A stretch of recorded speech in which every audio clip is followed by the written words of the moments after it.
Sejam muito bem-vindos a mais um Expresso Isbel, o primeiro de 2026. Muito boa noite agora, pastor Vanderlei. Boa noite, Lucas. Boa noite, Eric. Boa noite, Maurício, Adriano. Boa noite. Gente, esse boa noite aí é fake, tá? Porque na verdade nós estamos gravando aqui na terça-feira à tarde. Mas antes de explicar para você das mudanças, quero te dar as boas-vindas ao Expresso Isbel. Te desejar também um feliz 2026, um abençoado e próspero ano. E nós estamos retornando depois de um período aí, estivemos nas nossas férias coletivas, voltamos aí com bastante trabalho acumulado, ainda estamos dando conta de todo o trabalho. E aí tivemos aí recentemente essa decisão de lançar o nosso Expresso sempre na quinta-feira às 19 horas. Ele será gravado eventualmente na terça, na quarta, no dia que nós conseguimos encaixar agendas aqui com os nossos convidados, mas o momento de lançamento dele ou de exibição será na quinta-feira, às 19 horas. Então fica conectado aí nessa data, nesse horário, todas as semanas, para que você possa acompanhar as nossas temáticas e as nossas discussões. Hoje estamos aqui com o professor Adriano Maziero Neto, professor Maurício Mantovani, prata da casa, né? Esses dois aqui que são parceiros, já arrolados nos móveis e utensílios do Isbel, com aquela plaquinha, inclusive, fixada na nuca. Muito bem. Gente, nós queremos trabalhar hoje uma temática um pouco desconfortável, eu diria. É desconfortável para a gente aqui, eu imagino que desconfortável para alguns que estejam nos ouvindo, mas diante de alguns eventos recentes, de algumas situações recentes, envolvendo escândalos na igreja brasileira e não só na igreja brasileira, mas também de outros lugares, nós gostaríamos de conversar um pouquinho sobre isso, né? Entender por que isso tem acontecido, quais são as precauções, talvez, que nós devemos tomar em relação a isso, que tipo de medidas as lideranças devem tomar, que tipo de orientação a palavra de Deus nos dá para que a gente não chegue nesse ponto, né, de envergonhar muitas vezes o nome da igreja, o nome do evangelho e, sobretudo, o nome de Jesus, né? Então, Maurício, Adriano, a gente pode levantar aqui, talvez, para aqueles que estão nos assistindo, algumas situações recentes, né? Não precisamos desfiar aqui o rosário, né? Como dizia minha avó, mas algumas situações recentes que nós presenciamos e que, de fato, refletem, talvez, ou levantam, talvez, um sinal de alerta de que alguma coisa não vai bem no reino de Deus nesse mundo, né? Verdade. O que vocês trazem assim de mais fresquinho? Quando falamos de abuso ou de coisas que envergonham o evangelho, a primeira coisa que eu vejo e que eu sinto é tristeza. Uhum. Tristeza porque é difícil você simplesmente julgar o outro. Sim. E como se estivesse num pedestal, né? Sendo que, dependendo do tipo de situação, ninguém é imune. É como se nós fôssemos pessoas que não passariam de forma alguma por alguma situação, né? Acima do bem e do mal, né? Então é com muito cuidado e também temor que a gente começa isso, falando esses assuntos. E é bom você falar isso porque, inclusive, nós não queremos citar nomes. Nós falaremos de algumas situações que, evidentemente, são conhecidas de todos, né? Mas a gente não quer citar nomes e muito menos queremos apontar o dedo, dizer que essa pessoa é isso ou aquilo, né? Não é o nosso objetivo. O objetivo é a gente pensar por que isso tem se tornado mais frequente, aonde que a igreja talvez está afrouxando as suas barreiras de contenção, né? Permitindo que isso se torne, então, quase que uma situação cotidiana, né? Sim.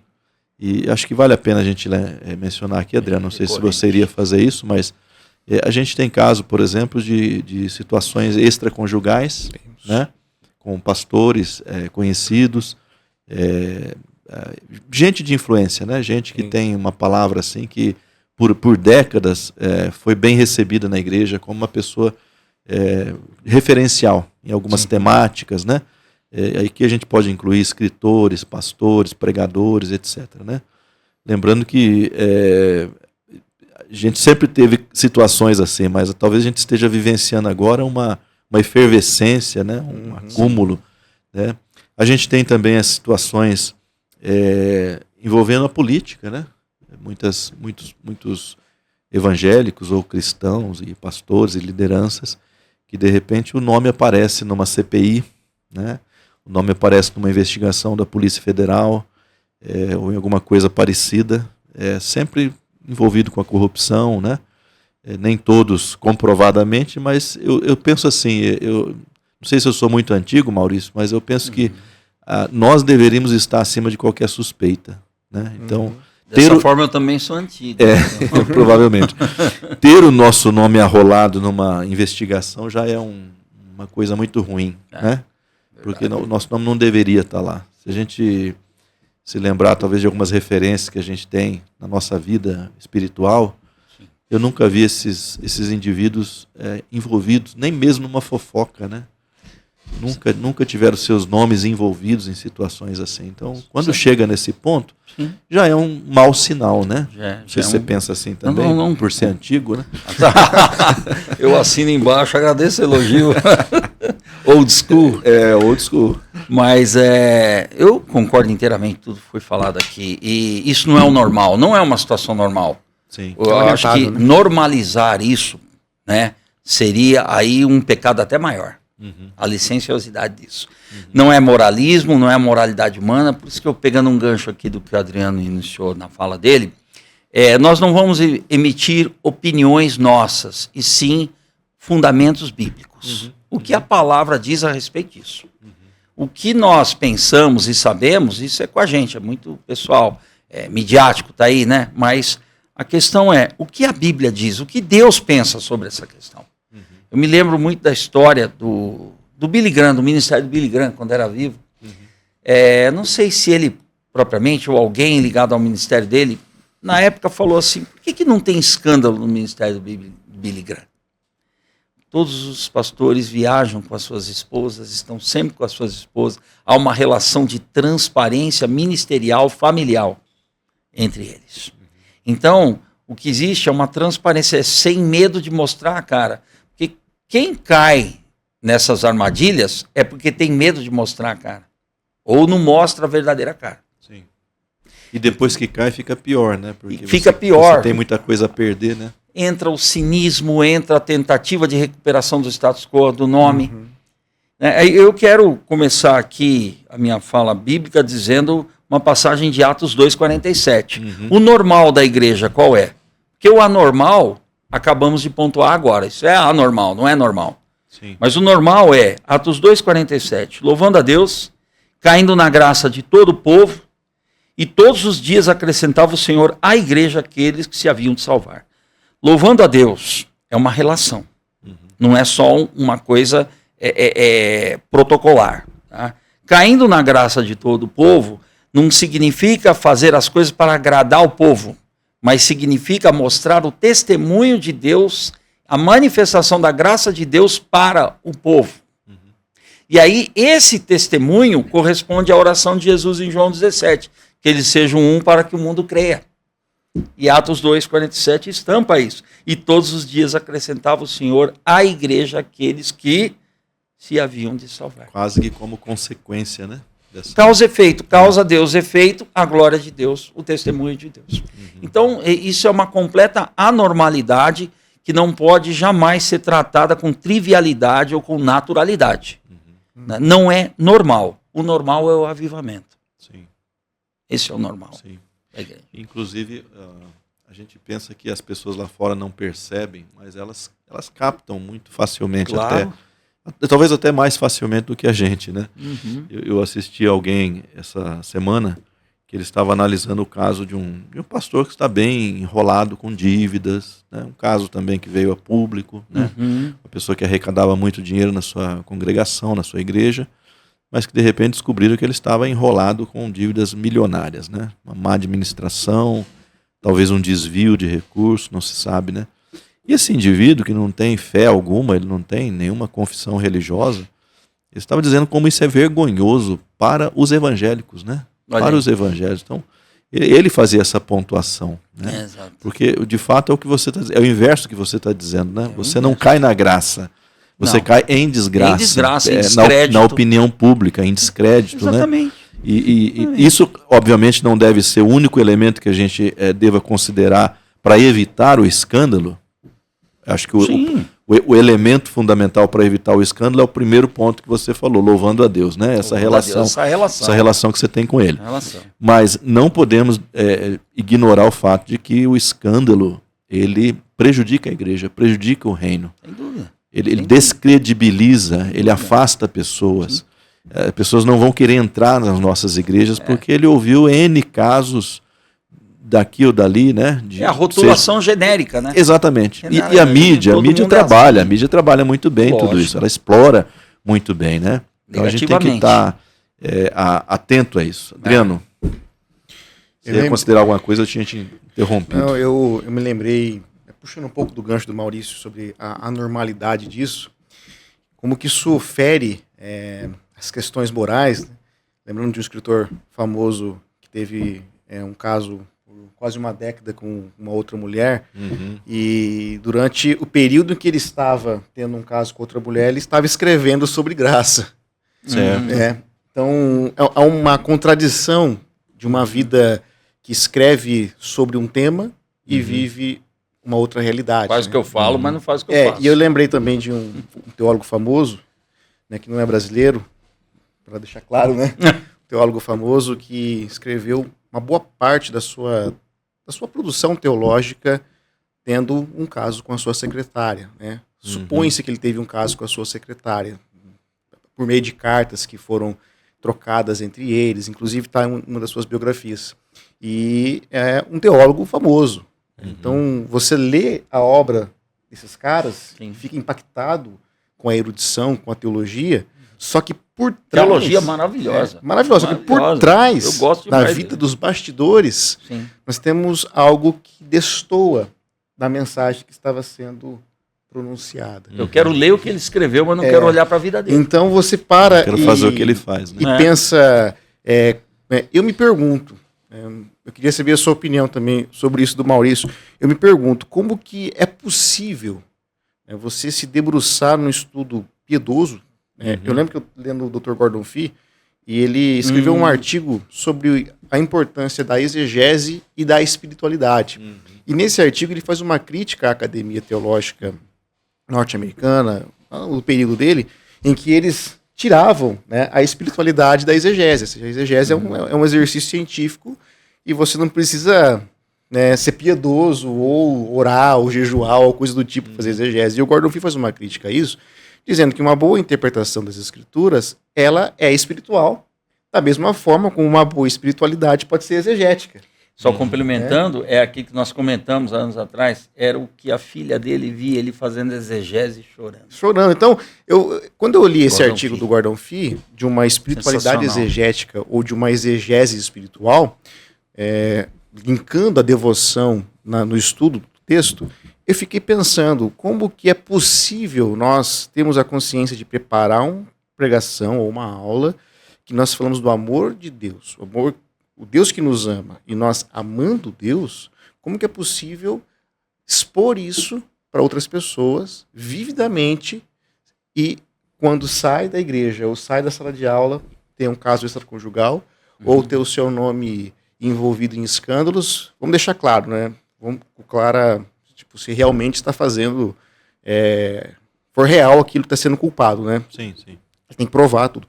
Mas como que é possível, cara, você chegar e dizer que você é conformado segundo a imagem de Cristo, que essa é a vontade de Deus, que andemos dignamente por causa de Cristo e sair dali, ter uma relação sexual com a sua secretária, com a sua amiga, enquanto a sua esposa está em casa te esperando, sabe? Isso me deixa assim, em crise. Como que é possível uma coisa dessa? Eu acho que o Barth, introdução à teologia evangélica, né? Você lembra? Que o Barth dizia Livraço. Que os teólogos da antiguidade eram santos também, né? Exatamente. Coincidia, né? Essa relação, né? Que os teólogos eram também santos, né? Santo Agostinho, São Gregório. Santo Atanásio. Já que você Santo falou Atanásio. isso, Aham. o Barth é o cara que escreveu sobre teologia e oração. E oração. Né? A oração como Verdade. parte do labor teológico. Exato. Ele convida o teólogo a abandonar a sua tese por hora Aham. para orar. É. Sim. Mas eu citei ele para dizer que quando você torna técnica a sua função, e o teólogo pode fazer isso, né? Ele pode muito bem apartar isso da vida pessoal dele. Né? Ele pode ser um completo hipócrita. Porque ele tem a técnica, ele tem o domínio. Eu ia entrar É nisso. o homo faber, ele sabe fazer. Ele não, né? tem, ele não tem o Exatamente. fogo no, Mas no ele coração. não tem a piedade, né? Porque isso foi apartado.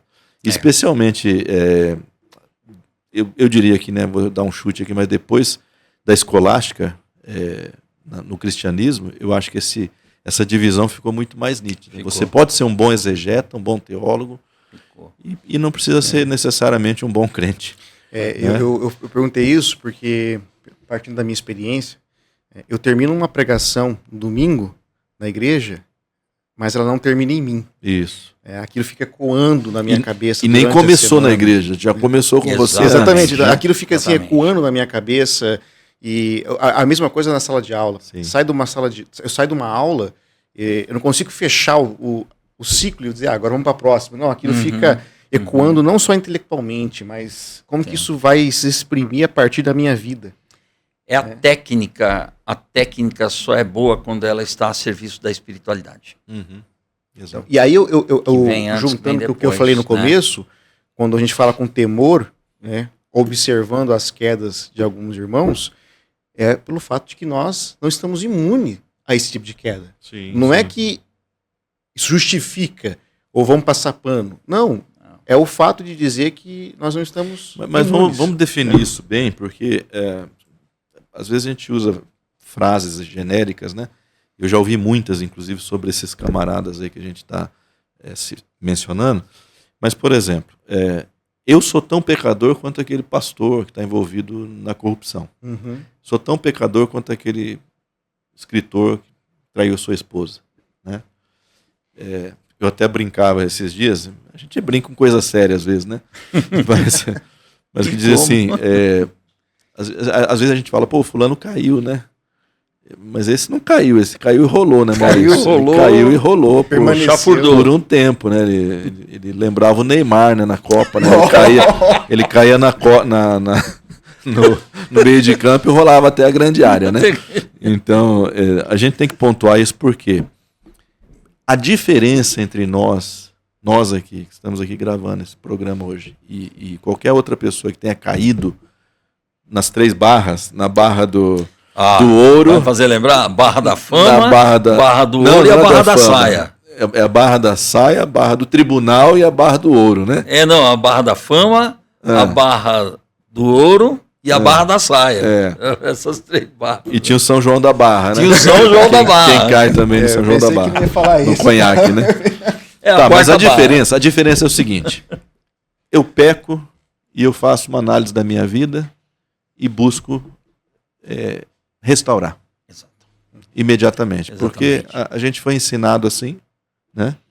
Eu me lembro muito bem de ter conversado uma vez com uma missionária aqui da OMS e havia uma discussão ali se o crente peca ou não peca. Você lembra dessa discussão aqui na cidade? Né? Meu Deus. Já bem anos 90, né? Não, nos anos 80, final dos anos 80 já 90. tinha essa vibe. E ela era muito simples. Aí perguntaram para ela assim, Dona Elizabeth, o crente peca ou não peca? E ela disse assim, olha, eu aprendi que acidentes acontecem. Ela só disse isso. Simples. E explicou. Explicou. Pronto. Então, quando acontece um acidente, Exatamente. por falta de vigilância, por uma situação que foi armada, porque você pode muito bem ser surpreendido por Ser uma situação. enredado, pode. Ser enredado, Pode, né? pode. Mas o que você vai fazer? Você Olha vai que reconciliar, sabedoria, hein? você vai buscar perdão, você vai lamentar aquilo, Olha. você vai buscar todas as formas de como é que eu diria assim, de reconsiderar, não só de reconsiderar aquela situação, Sim. né? Mas de consertar aquela E situação. reconciliar, né? lógico. Reconciliar, etc. E tal. Lógico. Agora, quando você faz por 14 anos, faz por 8 anos, Não. então, Aí- desculpa. Até peço desculpa a você que está nos assistindo, porque de repente você vai falar assim, mas esse pastor está sendo cruel. Não estou sendo cruel. Se você olhar alguns textos bíblicos sobre aqueles que insistem no pecado, a palavra de Deus para essas pessoas é muito dura. Não é, Maurício? Não é, sempre dura. Ela é muito dura. O apóstolo Paulo vai dizer assim, com os tais nem comais. Né? Ele tem advertências severas. Não é que a gente falta misericórdia, falta assim, a sensibilidade. É que você percebe um processo que se estendeu por anos. E tem mais uma coisa, a ambiência de conviver com pessoas que optam pelo mal, cultivam a maldade, querem permanecer na maldade, ele é insustentável. Exato. Não é que você não queira conviver, é que a convivência se torna tóxica. De lá para cá já fica difícil, né? Fica muito difícil. Detalhe que você está falando aí, que muito dessas pessoas que estão aí tendo um caso extraconjugal há 8 anos, 10, 14 anos, eles só vão falar e confessar ou se afastar publicamente porque foram descobertos. Porque senão continuaria. Foram descobertos. Então, no caso do escritor famoso, ele foi descoberto, o que ele fez? Ele se aposentou, saiu da vida pública e ficou, se retirou numa igreja, está reconciliando a sua vida com a sua esposa. Que Deus abençoe, que tudo se resolva. Sim. Mas aí a pergunta, e se ninguém tivesse surpreendido ele? Pois é. Poderia se estender. Ele estaria, continuar pregando, escrevendo, e depois e aí eu quero por falar diante. um pouco sobre esse gancho. E veja, não é só a situação da pessoa em si. Perdão. Você está prejudicando outras pessoas. Família, igreja, sociedade. Nessas instâncias. Né? Imediatamente a sua esposa, os seus filhos, a sua igreja, a sociedade, o reino de Deus. Foi por isso que no começo eu fiz a pergunta, como que o cara... lógico, você respondeu a questão da tecnicidade, tudo, né?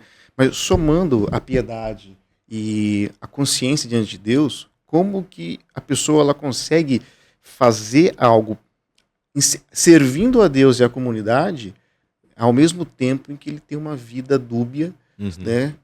Roubando dinheiro ou tendo relações com uma outra mulher, enganando outras pessoas. Como que ele consegue?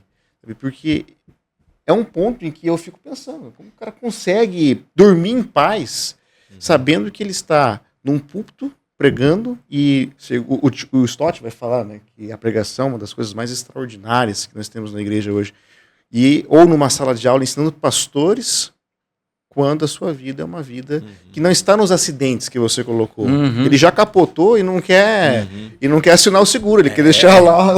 Esse o gancho que eu queria pegar. E isso me incomoda. Sim. Porque não é assim, o simples fato de que, o cara caiu, vamos ter misericórdia com ele, passar a mão na cabeça dele, isso acontece com todo mundo, ou pode acontecer. Não, o fato é que é oposto ao caráter de Cristo. Isso, exatamente. E quando você, infelizmente, cai, ou qualquer pecado, você faz o que você disse, você se arrepende, você confessa. E quando o cara não quer confessar, mas quer continuar pregando aquilo que ele chama de evangelho. Essa crise de consciência que para mim ainda é complicada. Você vai dar uma aula agora sobre hamartiologia, não vai? Vou. Vai ser no comecinho ali. Inclusive eu gostaria de convidar vocês, porque no dia 9 de fevereiro nós começamos as nossas aulas presenciais aqui em Londrina, mas também no sistema EAD. Aqui em Londrina, o professor Adriano estará com hamartiologia, o professor Maurício com o Antigo Testamento 3 e vários outros professores. Mas você tem também na nossa plataforma a disponibilidade de todas essas disciplinas, onde a gente adentra nesses assuntos, investiga.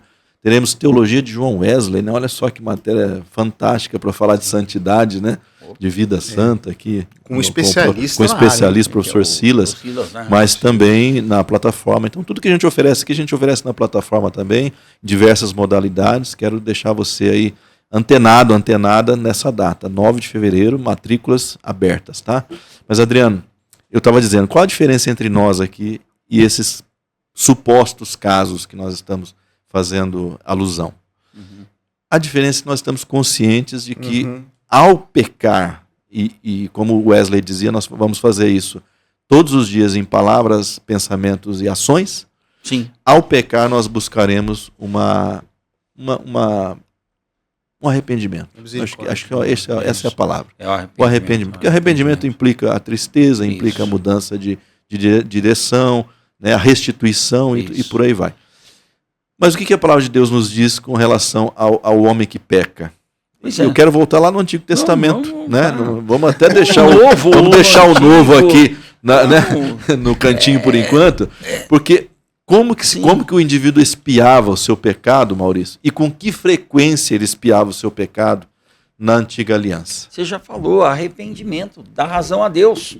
O errado sou eu. Sim. O sacrifício não é só um ritual. É expressão, né? É uma expressão de uma experiência. Exato. De se dizer pecador diante de Deus. O sacrifício materializa o arrependimento, exatamente, né? Exatamente. É uma coisa, é um arquétipo daquilo que é a experiência. Uhum. Então, o sacrifício, o que é? Porque o pecado precisa ser aplacado, precisa ser neutralizado. E isso só existe mediante aquilo que você falou, arrependimento. Uhum. Arrependimento não de obras mortas, diz Hebreus 6, mas o arrependimento genuíno é dar razão a Deus e você colocou, não é normal, não é recorrente. Uma coisa é o fulano pecou, outra é o fulano sapecou, está sapecando sempre. Pecou, não, ele sapecou. Isso. Ele está sapecando direto. Eu lembro do Davi aqui, né? Porque o Davi sapecou também, né? Natan chegou com os dois. Mas aí que tá, olha que interessante. O Davi, tanto ele como o filho dele, começaram bem e terminaram bem. O problema foi o ínterim. Exatamente. O meio, o miolo. Uhum. E quando ele caiu, do jeito que Pedro caiu, em vez de olhar para a água, ele olhava para Jesus e andava. Em vez de olhar para Deus, ele olhava para a mulher, olhava para o exército, olhava para o poderio bélico. Então, o outro lá fez aliança política com quantas mesmo? 300 concubinas? 700, né?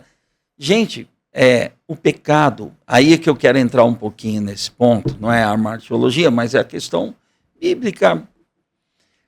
Pecado, ele é ou um cinismo ou uma falta de experiência. Em que sentido? Sim. Sentido que eu quero ler aqui, Atos 2,37. Coração compungido. Ouvindo eles isso, compungiram-se em seu coração, perguntaram a Pedro e aos demais apóstolos, que faremos, homens, irmãos, varãos, né, na outra tradução. E disse-lhes Pedro, arrependei-vos, e cada um de vós seja batizado em nome de Jesus para a remissão de pecados e recebereis o dom do Espírito Santo. A diferença é que a gente não pode julgar ninguém, mas a palavra pode. O Espírito pode. A diferença é que a gente tem ódio do pecado e não do pecador. E quem é contumaz e quem está mergulhado no pecado age ou por cinismo, então, ou falta de experiência genuína.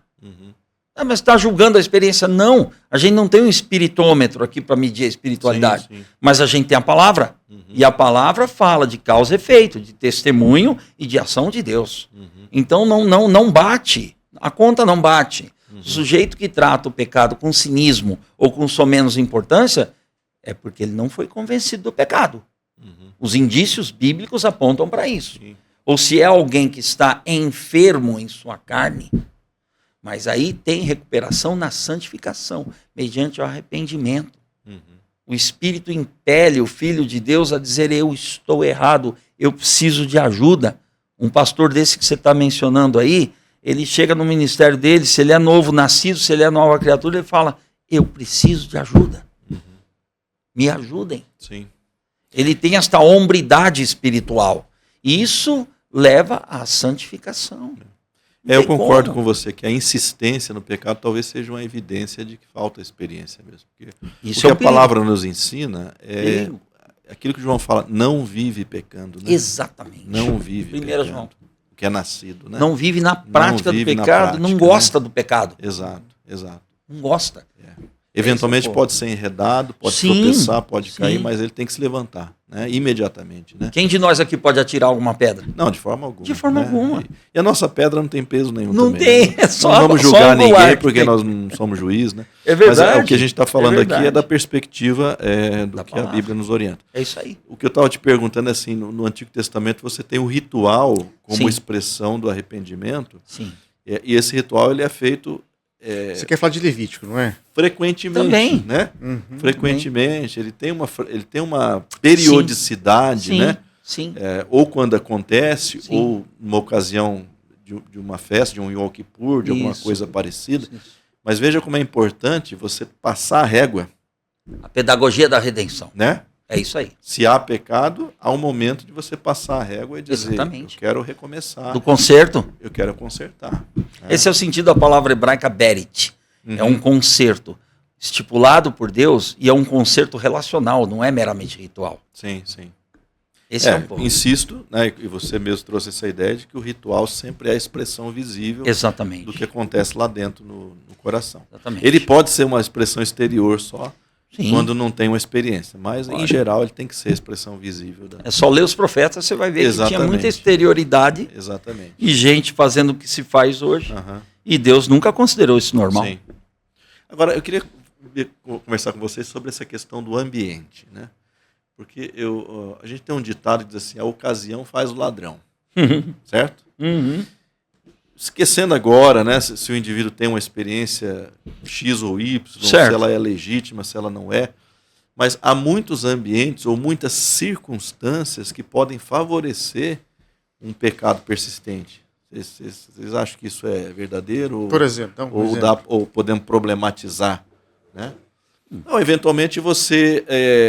vou puxar aqui o caso que você falou do escritor com a secretária. Uhum. Você tem um ambiente ali, você tem uma situação, um relacionamento, em que você eventualmente já viu as bandeiras vermelhas se levantando, né? Houve uma reciprocidade no relacionamento, no contato, nas falas, nos olhares, e você não interrompeu aquele ambiente, você não colocou uma linha divisória ali, né? Para que aquilo fosse quebrado.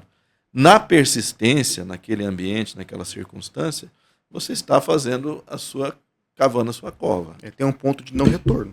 Porque tem um ponto de não retorno. Chega uma hora que acabou. Né? O cara não consegue voltar mais. Exatamente, você vai sendo envolvido. É importante a gente falar que, às vezes, um pastor se envolver com a secretária, que esse é um script meio que comum, viu? Esse é um filme que passa em muitos canais, muita tá? recorrência, Mas o né? que isso tem a ver? Muitas vezes tem a ver com o fato de ele se sentir valorizado, de ele estar naquela idade onde ele precisa se sentir homem, e de repente ele achou alguém que faz ele se sentir E a contraparte homem. não se sentir valorizada. Exatamente. Existe exatamente. isso também. Então sempre tem um triângulo aí onde tem uma descompensação de um lado Exato. e alguém querendo compensar de outro e alguém que apareceu ali para fazer o jogo, né? Tipo, eu vou te ajudar, vou te dar mediação. uma mão, vou te dar uma mão nessa situação, né? Somando como você falou, né?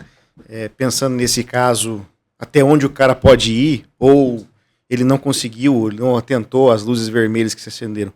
No caso, né, de um relacionamento ali entre o pastor e um pastor e a sua secretária, o dia a dia pode promover a paixão, né? Patosa, loucura. Pode. E até que ponto o cara em patós, ele tem condições de ver a luz vermelha acesa ou não? Pelo espírito. O espírito vai dizer para ele, olha, aí tem um perigo aí. Porque o lado emocional dele não vai ver nada. Ele só vai ver o que ele quer ver. Exatamente. Né? Ele não vai ver vermelho, ele vai ver não verde. vai ver verde. Ele vai falar, bloqueado. poxa, Deus está me abençoando E ainda aqui, olha mais, só. Né? ainda mais porque ele pode entender, por meio do seu coração enganoso, que aquela atitude que ele está tomando é uma atitude que é aprovada por Deus. Eu já aconselhei casal que o marido disse assim, não, Deus falou que eu tinha que sair com a outra mesmo e ficar com a outra mulher. Deus falou. Então o que você vai falar numa situação dessa, né? Ou o cara se sente Deus, né? Ele acha que ele é Deus, né? Ou algum outro Deus falou vamos expulsar com ele, esse Deus aí. Vamos os caras expulsar esse daimônico, né? Ele está tão envolvido emocionalmente que ele confunde a voz do coração com a voz do espírito. Claro que sim. Então, ele pode ter esperanças de que aquele relacionamento vai dar certo, de que vai acontecer coisas boas, e ele vai e se arrebenta. Lembra aquele cara que foi entrevistado por um repórter, que até o repórter corrigiu a leitura bíblica dele? Isso. Ele usou o texto de Oséias. Ele usou a Bíblia, teve revelação de sonhos. Aquilo já era uma hermenêutica. A mulher sonhou, parece que ela sonhou também, e o marido dela concordou, porque ali não foi uma traição escondida, né? Ali foi um negócio meio que permitido. Meu Deus. Pode ir lá, né? Se Deus está querendo, vai. Aberração hermenêutica, né? Sim. Eu estou me lembrando aqui de uma mensagem que eu ouvi de um pastor aqui de Londrina, uma pessoa que eu respeito bastante, e ele disse que ele foi para um congresso no Rio de Janeiro, uns 2 ou 3 dias assim, foi convidado como preletor, pregou e tal. Colocaram ele num ótimo hotel lá do Rio, né, Copacabana e tal. E aí ele disse que depois assim já de uma reunião lá no fim da noite, ele está voltando para o quarto dele, ele entra no elevador, tinha vários andares o hotel, e junto entram 2 moças, né, assim, bem mal vestidas, né? Entram 2 vestida moças. Vestida para matar? E ele, vestida para matar. E ele, muito gentil, disse assim, para qual andar vocês vão? E ela disse assim, para aquele que você quiser. É vestida para matar. E ele apertou então o andar dele, ele disse, olha, eu vou para o meu quarto e vocês vão para onde vocês quiserem. E aí elas falaram assim, mas o senhor não gosta? Tipo assim, né? O senhor não gosta do que está vendo? E aí ele disse o seguinte, olha, gostar eu gosto, até demais. Mas tem 2 problemas aqui. Primeiro, eu tenho uma mulher lá em casa, lá em Londrina, que está me aguardando e que confia que eu estou fazendo a coisa certa. Legal. Segundo, ela não está me vendo aqui, mas eu tenho um Deus que está me vendo agora. E ele também confia que eu vá fazer a coisa certa. Bonito. E aí ele resolveu abrir a porta em qualquer andar e sair e disse, eu vou continuar pela escada mesmo. Então, aí você desmontou o ambiente, Adriano. Você desmantela. Em questão de minutos, Exatamente. um minuto e meio, você desmantelou o ambiente.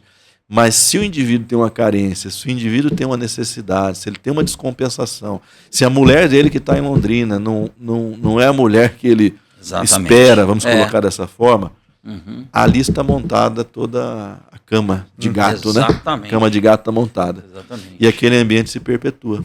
Então, a gente sabe a hora de parar, porque eu acredito que o Espírito fala para você, cuidado.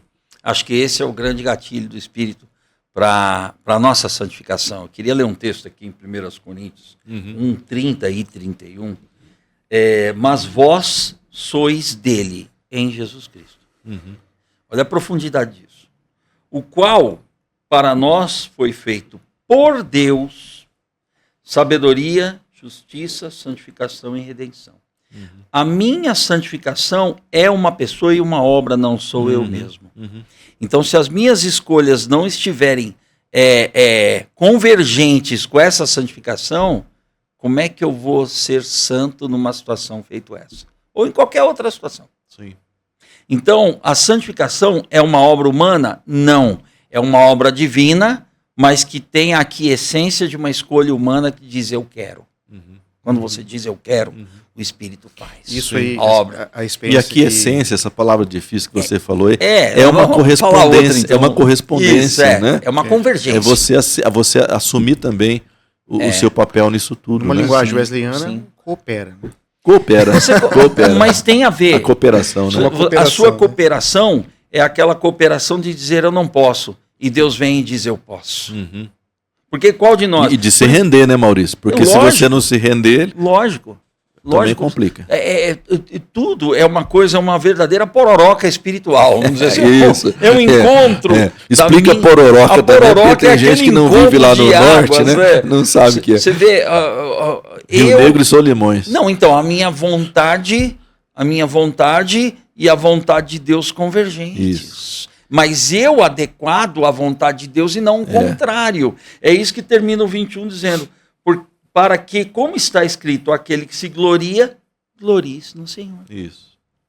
A nossa santificação é um ato da graça divina. É um ato do Espírito. Mas a pororoca foi uma coisa tão legal que você falou. Não, eu conto. Vamos ao mas é assim, porque imagina assim, você tem 2 águas diferentes, né?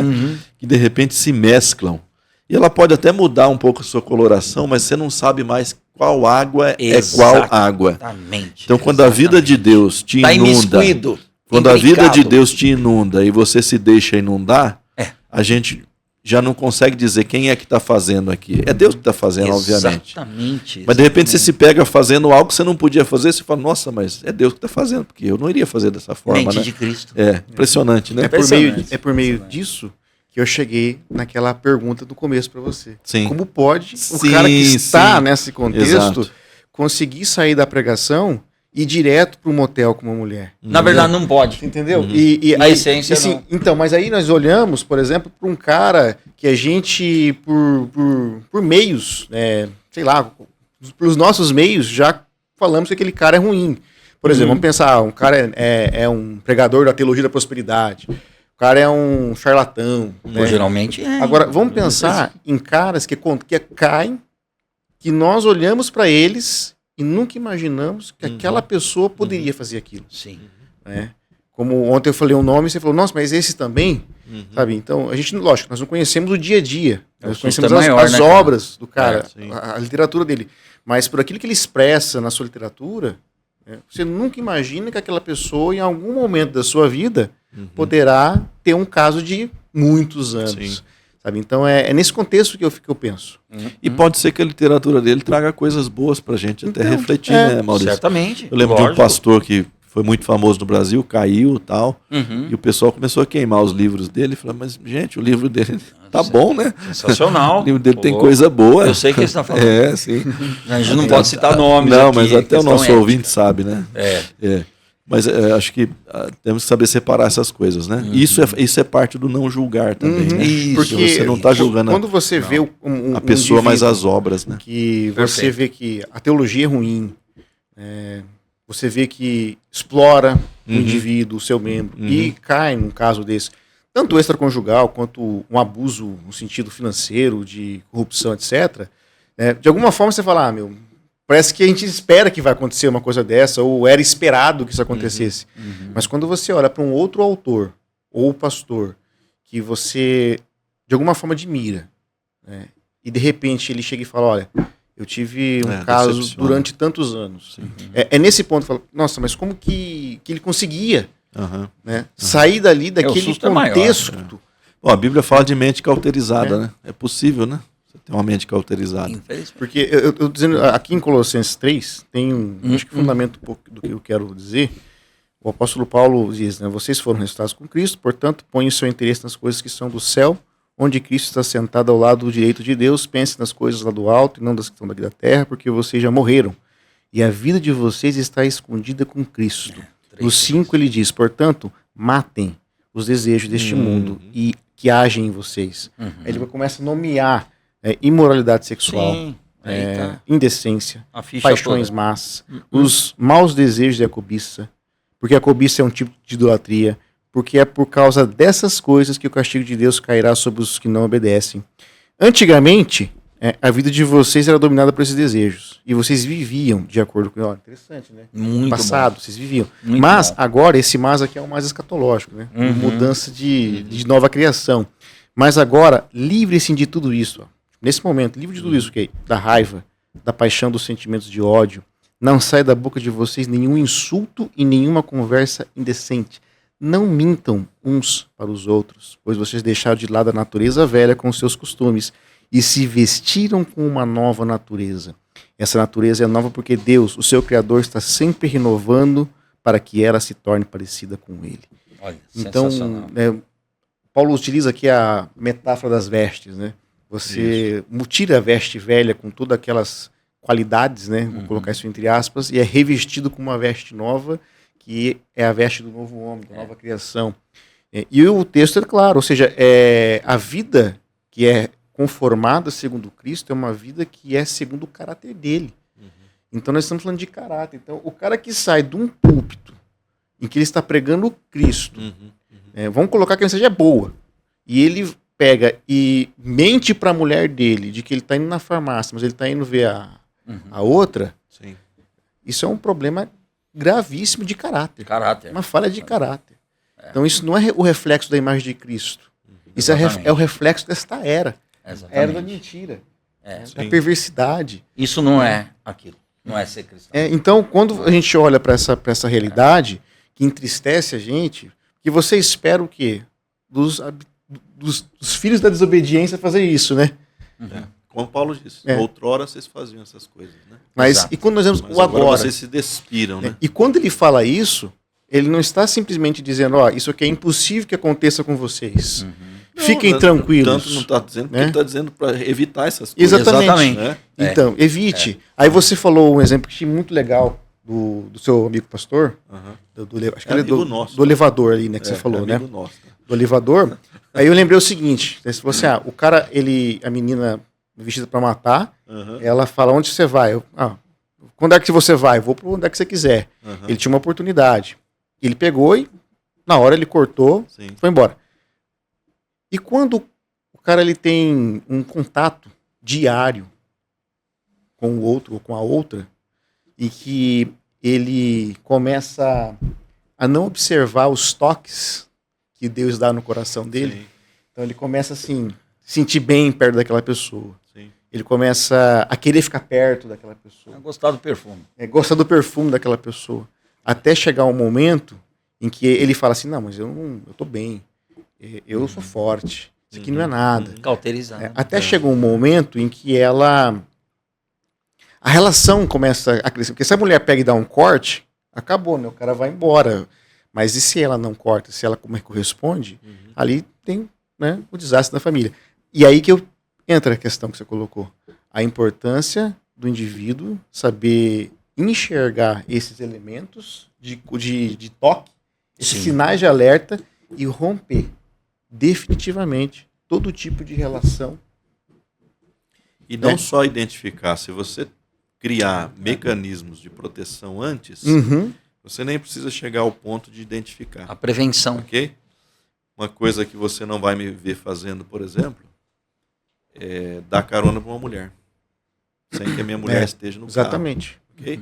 Esse é um mecanismo de proteção. Agora você me pergunta, quantas pessoas já me pediram carona? Um punhado. Ô, pastor, você me dá uma carona até o terminal, até tal lugar? E eu digo assim, olha, irmã, eu tenho por princípio, eu não dou carona para mulher sem a minha mulher junto. Ou então, com outras pessoas junto. Ou com qualquer outra pessoa, podia ser outra pessoa. Mas eu tenho o princípio que eu nem preciso chegar naquele ponto de discernir, será que isso aqui está perigoso, será que não está? É preventivo. Porque o princípio é preventivo. É preventivo. É uma ilustração que o meu pastor contava ali, o pastor Gessé, sempre ele contava essa ilustração, que um cara foi contratar um motorista, um homem muito rico. E aí ele pegou e falou, vamos fazer o teste, se você dirige bem. Entrou no carro e tal, e logo tinha um abismo ali. Ele disse assim, chega o mais perto que você puder e recue. E aí o motorista, passou assim com a roda na beiradinha. Ele disse, beleza. Voltou tal, chegou o segundo candidato. Falou a mesma coisa. O cara passou ali 10 centímetros do abismo e voltou. E aí o terceiro candidato fez a mesma coisa, só que ele passou 5 metros do abismo. Olha. E aí o homem disse para ele, você vai ser o contratado. Que você tem os mecanismos de precaução. É o prudente. É o prudente, exato. É a prudência. A gente tinha aqui no ISBA, agora nós estamos mudando, porque as portas às vezes precisam fechar estúdio, essas coisas, né? Ou tem equipamentos caros dentro, mas as nossas portas tinham vidro, né? Vocês lembram disso? Lembro, sempre teve. As nossas portas tinham uma janelinha de vidro. Verdade. E isso aí é um princípio que os missionários estabeleceram, que na igreja nós tínhamos também, talvez tenha até hoje, né, Lucas? Acho que algumas portas lá. É saudável. Porque assim, quando o pastor está aconselhando alguém, ele precisa de um ambiente seguro, né? Um ambiente privativo, onde as pessoas não vão ficar ouvindo o que ele está falando, ou o que a pessoa está falando, mas que ele possa ser visto de fora. Por isso que essas portas tinham uma janela de vidro. Não há nada a esconder. Todo mundo que passava ali via que tinha um pastor ali, às vezes aconselhando uma mulher, mas tá protegido, vamos dizer dessa forma, né? São mecanismos que você coloca. E não um aconselhamento de 10 centímetros, né? Não, de forma alguma. Uma mesa dessa aqui separando as duas pessoas. É prudência, né? Prudência. Tudo isso é prudência. Isso não é moralismo. De forma alguma. Muita gente confunde as coisas. Não, isso é moralismo. Peraí, isso é a moral do Sermão do Monte. É ser prudente. Você está admitindo a sua fragilidade e tomando as medidas relativas. Mas eu queria entrar num ponto, antes da gente ir para o nosso encerramento. Quando Jesus diz assim... Eu tinha mais uns 3 textos bíblicos, mas nós vamos lá. Nós estamos aqui há quase 1 hora. Quando Jesus disse, aprendei de mim, porque eu sou o quê? Manso e humilde de coração. Manso e humilde de coração. Sermão do Monte. Adriano, voltando naquela pergunta sua, né? Por que a pessoa chega nesse ponto?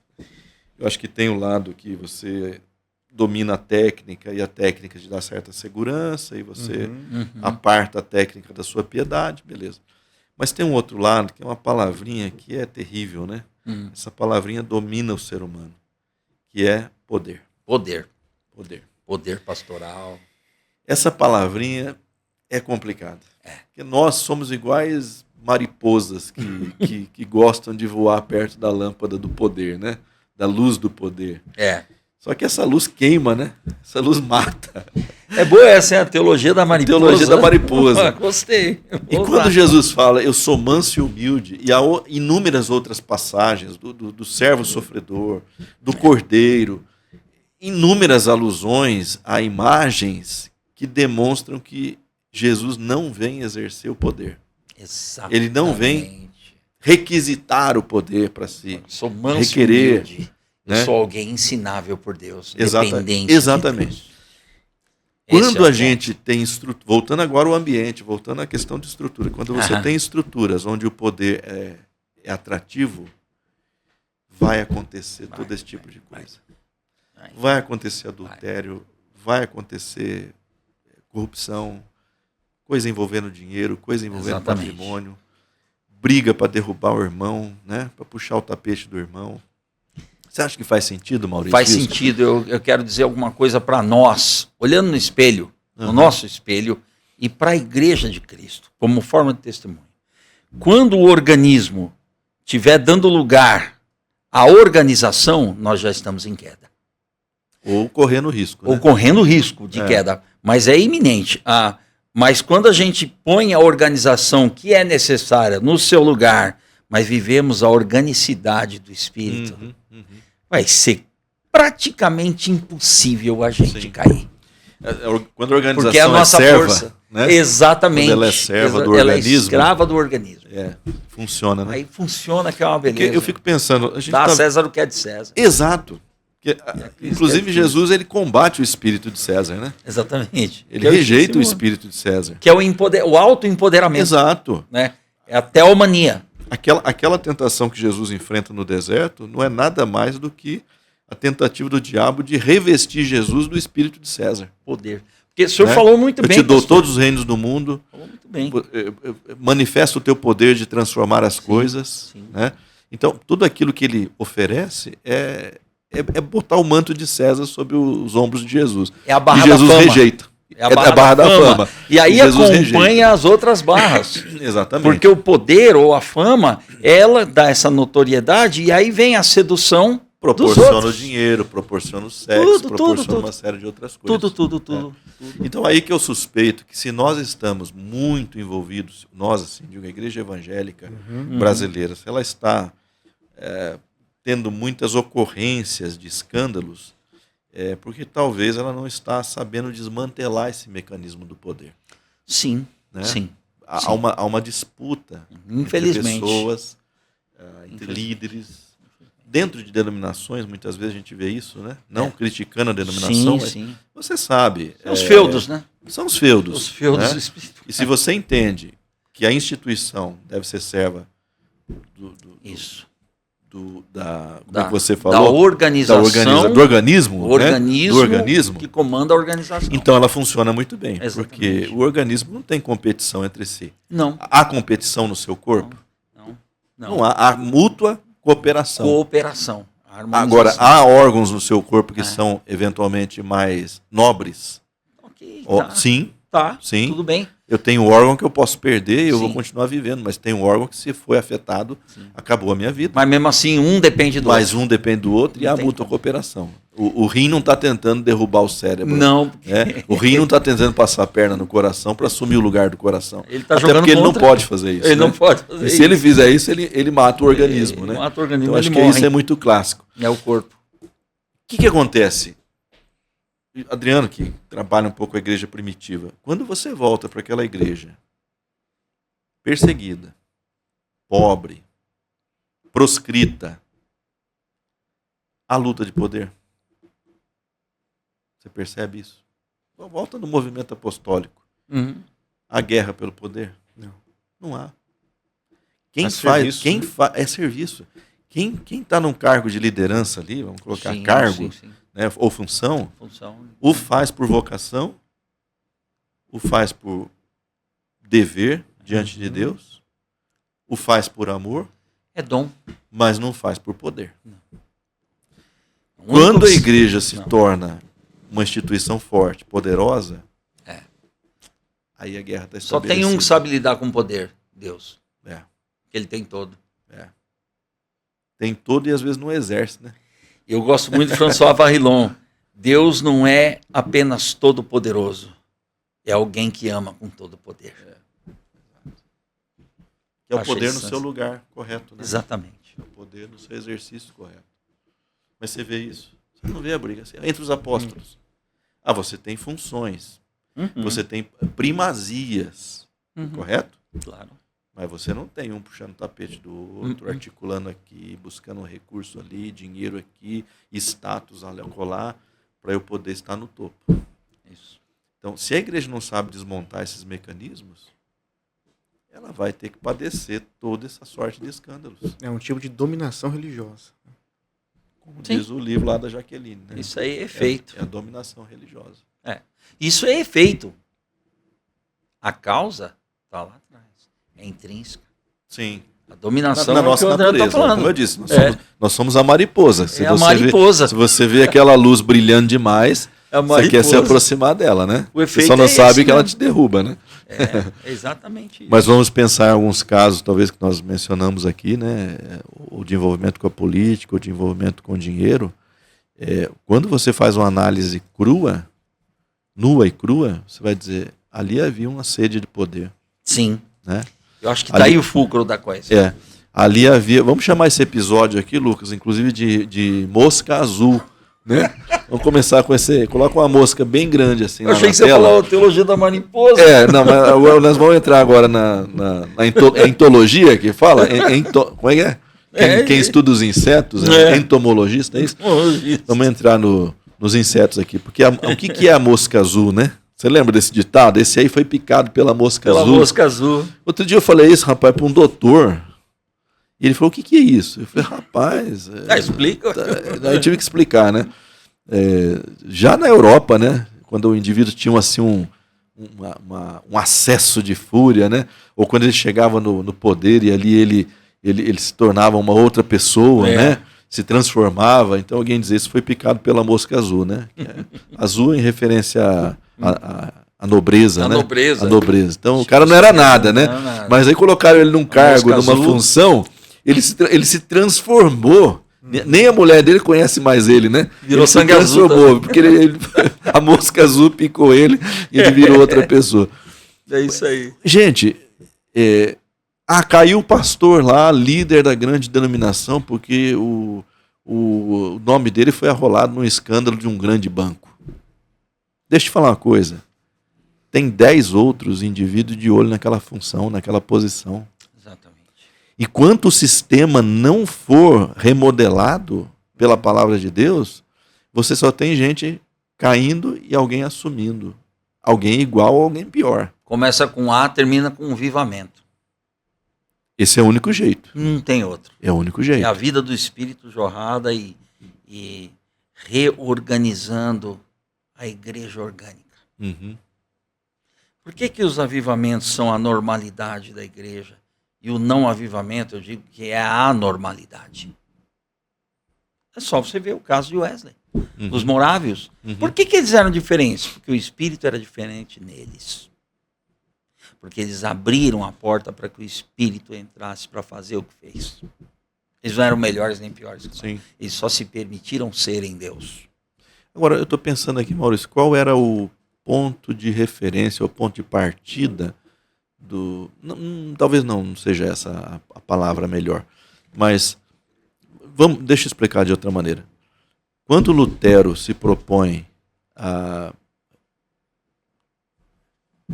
trazer a fé, ou clarificar o conceito da fé, da salvação pela fé, né? Contra o que ele está se levantando. Abuso de poder. Ok. Abuso de poder institucionalizado. Sim. Quando Wesley se Ele levanta... não queria fazer reforma. Ele só queria pregar. Exatamente. Quando Wesley se levanta, o que está na oposição de Wesley? Vamos pensar assim, no lado oposto. A estrutura da igreja anglicana. Exatamente. Finney, Jonathan Edwards, qualquer outra vivalista que você pegue da história. No seu contraponto, existe uma instituição hierárquica, totalmente comandada por essa palavrinha. Wesley não foi execrado da igreja anglicana? Exatamente. Que leva a estrutura a perder a sua essência. Exatamente. Ok? Porque então, assim, o nosso desafio aqui é como é que a gente mantém estruturas, mantém denominações, instituições, mas no seu devido lugar. Salmo 51 responde. O que ele fala lá? Tem misericórdia de mim, ó Deus, segundo a tua benignidade. Apaga as minhas transgressões segundo a multidão das tuas misericórdias. Coração quebrantado, né? Quebrantamento. É joelho, mas... Que começa com a gente, né? Começa com a gente. Não, como você falou bem, nós não estamos aqui para julgar ninguém, nós estamos para analisar uma situação à luz da Escritura, à luz da nossa percepção da Escritura. O que a Bíblia diz. Na verdade, a gente deveria lamentar, né, Maurício? Chorar, né? Lamento. É. Eu acho que sim. Na ceia deveria ter mais choro. Choro de contrição. De alegria depois de celebração, porque estamos celebrando uma morte que trouxe vida. Falando em estrutura de poder, Vanderlei, fiquei pensando aqui, a estrutura de poder ela conduz a lógica de mercado. Fatalmente. Fatalmente. Aliás, o mercado instrumentaliza o poder hoje, né? Ele instrumentaliza o poder também. É. E essa estrutura, é importante quem nos ouve saber discernir, ver sinais de estruturas que vão alienar o ser humano, o indivíduo dentro da igreja. Porque muitas vezes o membro está lá e ele está numa estrutura narcisista e ele não consegue sair daquilo. Ele acha que aquilo é normal, que aquilo é Deus falando, que Deus quer aquilo para a vida dele. Foi ensinado assim, né? E aí você vê abusos de líderes que maltratam, né, que são violentos verbalmente com os seus membros, que se acham dono da igreja. E ninguém é dono da igreja, né? Claro. O dono da igreja é Jesus. A igreja é dele. Né? E tem pastor que acha que não, que é o inverso. Pelo menos o cara não fala isso não admite mas isso, as suas ações refletem isso. É a mosca azul, cara. É a mosca azul, né? O Scott McKnight escreveu um livro com a filha dele e ele traz aqui alguns sinais importantes. Fala alguns aí. O primeiro, você tinha me falado disso aí. O primeiro sinal, narcisismo. Um líder narcisista. E lembrando que o narcisista adora poder, né? E ele traz uma definiçãozinha aqui rápida, lógico, não esgota tudo. Que livraço é mas esse, hein? pelo menos é um indício. É um indício. Seja, né? Ele fala assim: narcisistas são pessoas que se preocupam apenas consigo mesmas, com sua aparência e com o que os outros pensam delas. Essa definição que ele dá bem simples, lógico, ele traz outras aqui, né? Sim. Um outro elemento é poder por intimidação. Muitos deles fazem isso. É recorrente.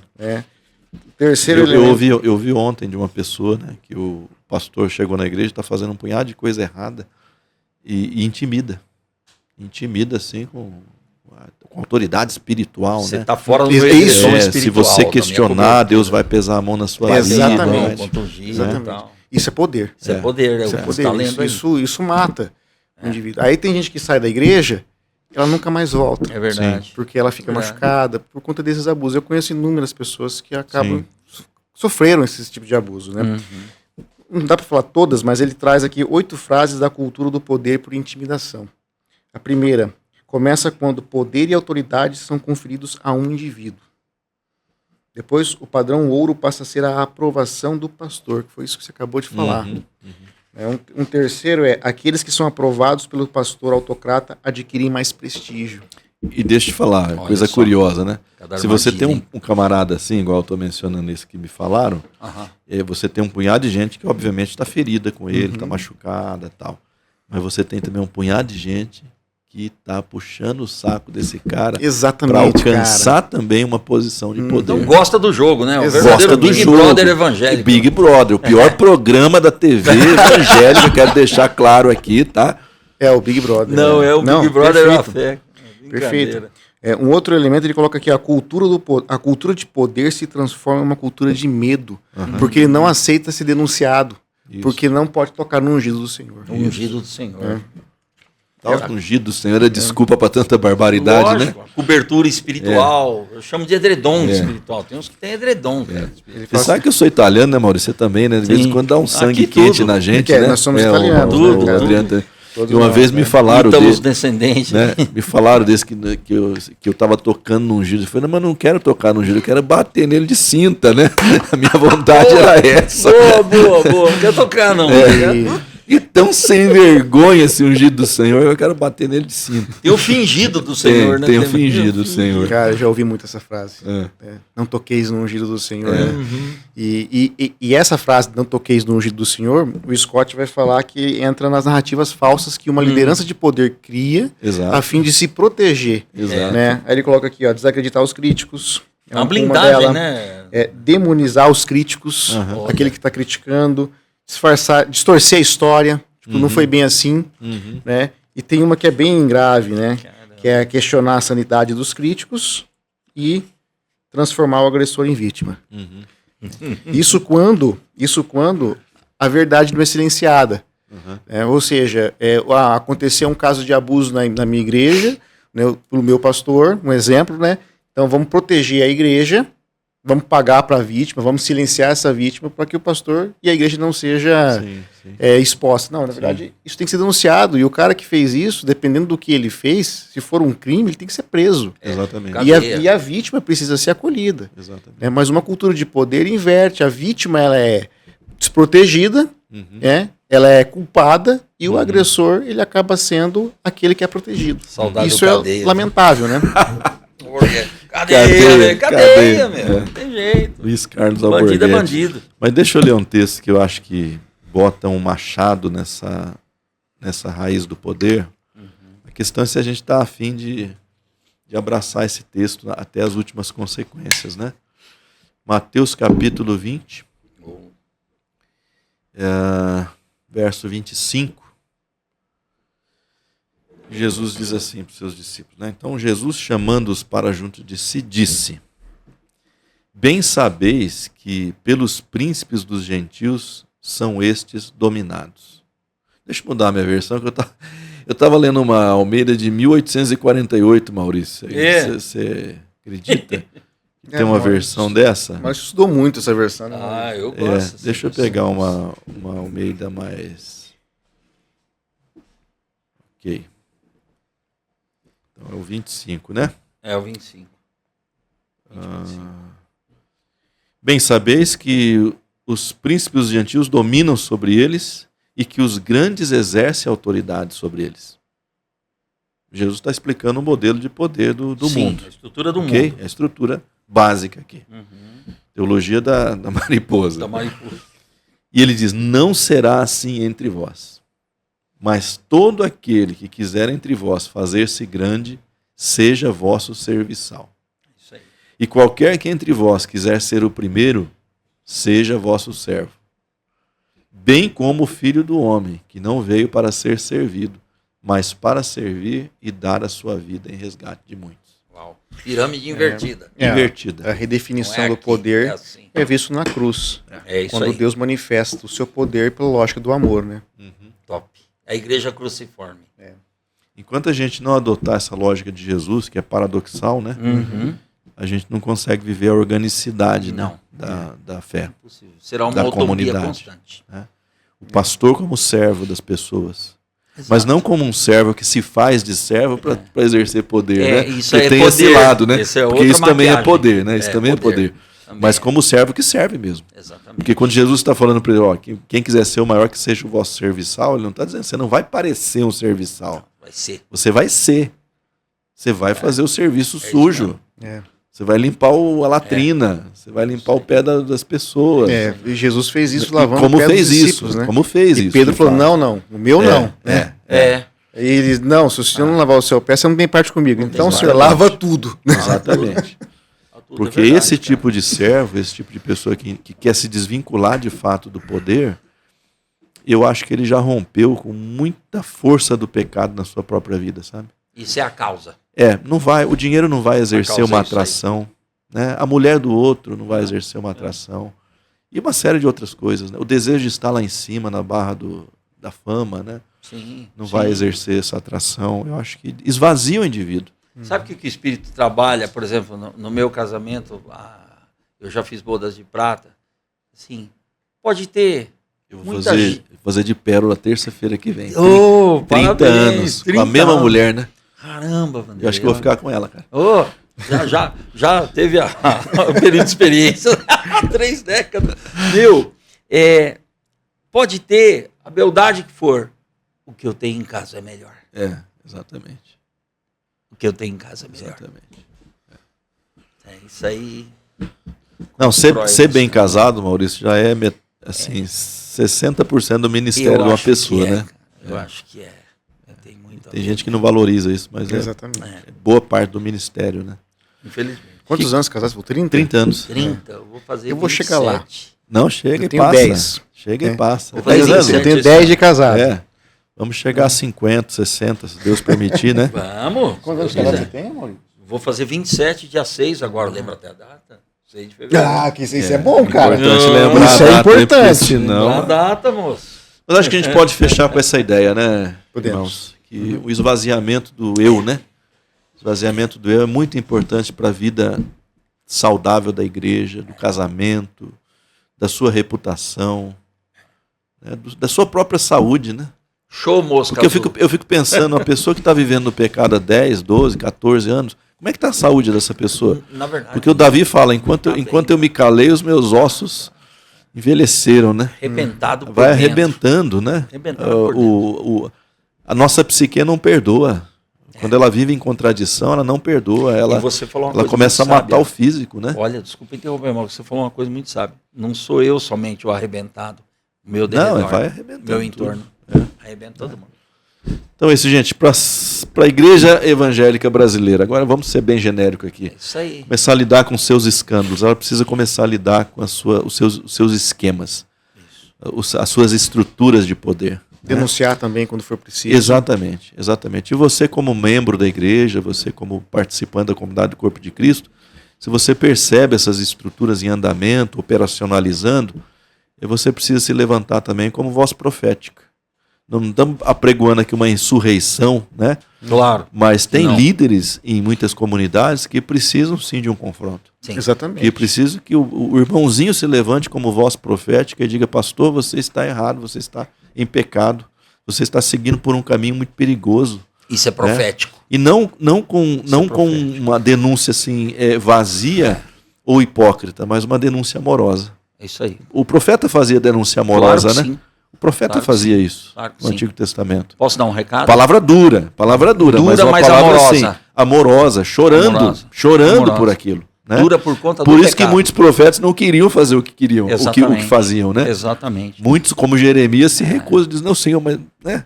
O Muita próprio gente Moisés culpando. diz, não, eu não. Muita gente culpando esses caras, mas na pele deles a gente sentiria o mesmo medo. Exatamente. Mas eu quero dar um recado. Claro. Olha pro espelho da sua alma. Olha pro escândalo que está na frente do teu espelho. E Fantástico. você vai ser todo dia digno do arrependimento gerado pelo Espírito de Deus. Amém. Adriano, tem um fechamento aí? Vai para Jesus. Deseje agradá-lo em tudo, Isso aí.